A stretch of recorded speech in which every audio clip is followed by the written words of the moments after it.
Hello guys, আসসালামু আলাইকুম। আপনারা আমি জানেন যে আমি যখন ক্যামেরার সামনে আসি তখন আপনাদের কোনো আপডেট বা ইনফরমেশন দেই। তো আমি আজকেও কিছু ফোনে আপডেট আর ইনফরমেশন দেওয়ার জন্য, তো মানে বর্তমানে আমি বাংলাদেশে আসি বলে আমি এক্সচেঞ্জ করতেছি আর কি। যেসব ফোনের সাথে বক্স চার্জার আছে আমি শুধু ওইসব ফোনগুলো এক্সচেঞ্জ করতেছি। আমি বাংলাদেশে না থাকলে তখন এক্সচেঞ্জ করতে পারবো না, শুধু আসি বলে এক্সচেঞ্জ করতেছি। তো এই যে দেখেন, স্টিল নাও আমার কাছে হচ্ছে অনেক কয়েকটা ফোন আছে। এটা হচ্ছে রিয়েলমি C55। এটা হচ্ছে 6 GB RAM, 64 GB ROM. First of all আপনাদেরকে কন্ডিশনটা দেখাই দেই। এই যে এই হইতেছে কন্ডিশন, এই যে এখানে কালো হয়ে গেছে আর কি। তবে ফোন 100% অথেন্টিক আছে, এটার সাথে বক্স চার্জার সব কিছুই আছে। এটার প্রাইস পড়বে মাত্র 10,500 টাকা। এরপর আমি যদি আরেকটা ফোন দেখাই, এটা অলরেডি আমার সেল হয়ে গেছে, তারপরও হাতে আছে বলে দেখাইতেছি। এটা কন্ডিশনটা দেখেন, এটা অলরেডি সোল্ড আউট হয়ে গেছে। এটা এক কাস্টমার আমার কাছ থেকে, এক বড় ভাই আর কি, আমার কাছ থেকে এক্সচেঞ্জ করছে। তো এরপর আমি আরেকটা ফোন দেখাবো, ভিভো X200। এটা হইতেছে আমি আপনাদেরকে দেখাই দেই আগে। এটা হইতেছে একদম বক্স চার্জার সব কিছুই আছে।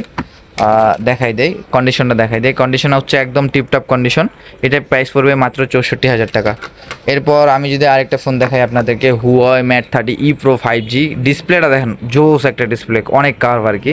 আর এটা সব থেকে মজার বিষয় হইতেছে যে ডিসপ্লের উপর দুইবার ট্যাপ করলে, এটা হইতেছে এই দিক থেকে, ডিসপ্লের উপর দুইবার ট্যাপ করলে আর কি, এটা হইতেছে এই যে ভলিউম বাটনটা আসে আর কি। তো এইটার আমি যদি আপনাদেরকে ক্যামেরাটা দেখাই, আর আমি আজকে ভিডিও করতেছি ভিভো X100 দিয়ে, গ্লোবাল ভার্সন। তো ওই ফোনটাও সেল করব। তো ওইটা আর কি দেখো, ব্ল্যাক কালার, 97% ব্যাটারি হেলথ আছে, একদম 99% ফ্রেশ আছে। এরপর দেখাবো শাওমি 13 আর কি। এটা কন্ডিশনটা দেখান, এই কন্ডিশন একদম ফ্রেশের মতোই আছে আর কি, পলি করা আছে। তো আর এই দেশে ফোনের কন্ডিশন, এটা হচ্ছে 8/256 GB। এটা হচ্ছে, এটা একদম ইনটেক আছে। আর এটার ক্যামেরা আহামরি আপনারা জানেন, সবাই জানেন। যারা এটা অনেকে যারা পছন্দ করেন এই ফোন, তারা অলরেডি এটা রিভিউ দেখে ফেলছেন। আমি আর ফুল ডিটেলস বলতে গেলে ভিডিও অনেক লং হয়ে যাবে। অনলি ডিভাইস, এটার প্রাইস পড়বে মাত্র 33,500 টাকা আর কি, মানে 33,000 টাকা আর কি। অনলি ডিভাইস, ফোন একদম যেটাকে বলে করকরা আছে আর কি। এরপর আমি আরেকটা ডিভাইস দেখাবো, এটা হচ্ছে গেমিং ফোন। এটা হচ্ছে রেডমি K50Z আর কি। তো যারা গেম খেলে তাদের জন্য এই ফোনটা বেস্ট আর কি। আর এটার ক্যামেরা যে ভালো না তা না, এটা একদম ক্যামেরার দিক থেকে একদম টপের ভিতর আছে আর কি। একদম একদম অনেক ভালো আর কি, কী বলবো।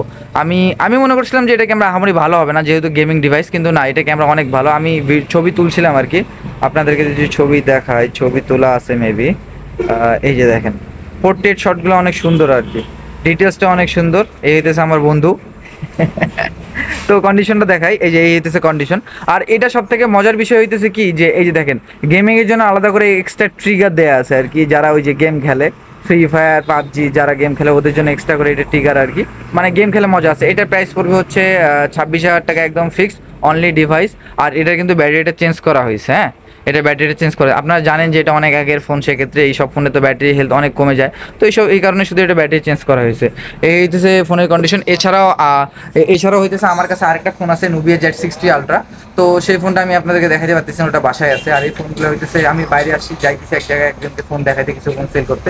তো এই কারণে ওই ফোন দেখাইতে পারতেছি না। ওটা একদম টিপটপ কন্ডিশন আছে, ওটার সাথে বক্স চার্জার সব কিছু আছে। ওটার প্রাইস পড়বে হচ্ছে আপনার 66,000 টাকা, অনলি 66,000 টাকা। আর আপনারা সবাই জানেন যে আমি 100% অথেন্টিক ফোন নিয়ে কাজ করি, সামনে 100% অথেন্টিক ফোন নিয়ে কাজ করব। আর অনেকে অনেক রকম কথা বলতেছে, আমি এখন সেগুলো কানে দিচ্ছি না ভাই। যারা ফোন সম্পর্কে বুঝে তারা তো অবশ্যই ফোন কিনতেছে যেখান থেকে হোক। আর আমি এতটুকু বলতে পারবো যে আমি আপনাদেরকে যে সার্ভিসটা দেই, বাংলাদেশের কোনো দোকানদার সেই সার্ভিস দিতে পারবে না আর কি। এখন দিলেও, সামনে দিলে দিতে পারবে, কিন্তু আমি আমার জানা মতে আর কি, আমার আইডিয়া অনুযায়ী আমার কাস্টমারের সাথে কথা বলবো, যেটা বুঝছি এরকম সার্ভিস দিবে না। আমি যে গর্ব করে বলতেছি তা না। আর আরেকটা কথা হইতেছে, আমার যেগুলো কাস্টমার আছে, আমি এতটুকু বিলিভ করি যে যেসব কাস্টমার আমার কাছ থেকে অলরেডি ফোন কিনছে বা সামনে কিনবে, বা হচ্ছে অলরেডি রিটার্ন কাস্টমার, তারা অলরেডি বাংলাদেশে প্রতারিত হয়েছে, দেন আমার কাছে এসে ফোন কিনছে। এমন কোনো পাবলিক নাই যে একদম ডিরেক্টলি আমার কাছে ফোন ভিডিও দেখছে, দেখার পর ফোন কিছু, ওরকম না। বাংলাদেশে কিনছে, বাংলাদেশের সার্ভিস দেখছে, দেন হইতেছে যখন দেখতেছে যে না, প্রতারিত শিকার হয়েছে, তখন আসে। ম্যাক্সিমাম ক্ষেত্রে এই জিনিসটা হয়েছে। তো সেক্ষেত্রে ভাই আমি চায়না যাই, যাওয়ার পর আমি আপনাদেরকে, আমি মানে এর মধ্যেও আমি অনেক কল পাইছি আর কি। টুকটাক তো আমি কম্পেয়ার করি যে অরিজিনাল চার্জার কোনটা, ডুপ্লিকেট চার্জার কোনটা, বাংলাদেশে কী পরিমাণ সিন্ডিকেট চলে। তারপরে লাস্ট হইতেছে একটা ভিডিও দিছে কীভাবে আইফোন ইনটেক হইতেছে। তো এইসব দেওয়ার পর আমার অনেক কল আসে, থ্রেড দিছে আমারে। তো এইসব কারণে আমি একদম লিগেলি ফোনের প্রাইসটা দেখাতে পারি না, নতুন ফোন কত করে আর বাংলাদেশে কততে সেল হইতেছে।